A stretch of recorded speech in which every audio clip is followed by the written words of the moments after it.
સુરેન્દ્રનગરના ધાંગધ્રા જનતા જીન ખાતે પંચશીલ education and charitable trust દ્વારા દ્વિતીય ભવ્ય બૌદ્ધ સમૂહ લગ્નોત્સવનું આયોજન કરવામાં આવ્યું હતું। આ સમૂહ લગ્ન બૌદ્ધ ધર્મના વિચારો પાંચશીલ વિધિ મુજબ કરવામાં આવ્યા હતા।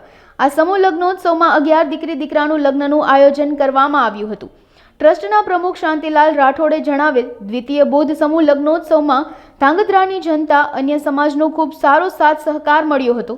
અહીં મુખ્ય મહેમાન ઉદ્યોગપતિ જયેશભાઈ પટેલ, પૂર્વ ધારાસભ્ય કોંગ્રેસના જિલ્લા પ્રમુખ નવસાદ સોલંકી, નગરપાલિકા પ્રમુખ કુલદીપસિંહ ઝાલા સહિત મોટી સંખ્યામાં લોકો ઉપસ્થિત રહ્યા હતા।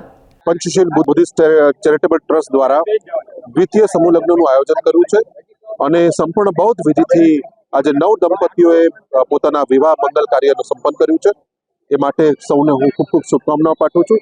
આજે ખરેખર સમાજની અંદર કુરિવાજોથી મુક્તિ કરવા માટે પૂજ્ય બાબા સાહેબના અને બુદ્ધના માર્ગ ઉપર ચાલી અને સમાજને આપણે કુરિવાજો અંધશ્રદ્ધાઓથી વિમુક્ત કરી શકીએ છીએ।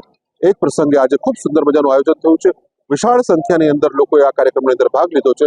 સૌને હું ખૂબ ખૂબ શુભકામનાઓ પાઠવું છું।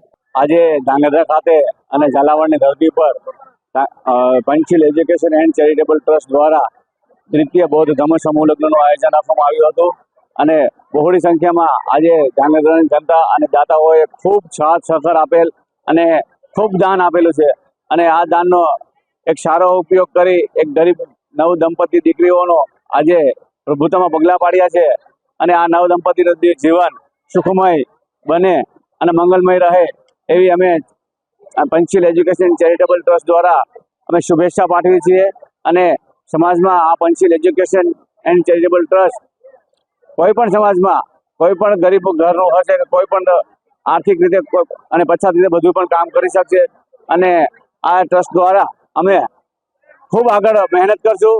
આ ટ્રસ્ટમાં અમે જે અમને લોકોને દાન આપ્યું છે ખોબલે ને ખોબલે અને એ આજ દાતાઓનો અમે ખૂબ ખૂબ આભાર માનીએ છીએ અને આજે જે સ્ટેજ ઉપર તમામ મહેમાનો પધાર્યા છે એ મહેમાનનો પણ અમે આજે અમારા એમનો કિંમતી સમય આપીને આજે અમારી વચ્ચે આવ્યા છે અને અમારા ટ્રસ્ટને જે સુશોભિત કર્યું છે તો અમે દાતાઓનો પણ ખૂબ ખૂબ આભાર માનીએ છીએ। જય ભીમ, જય ભારત।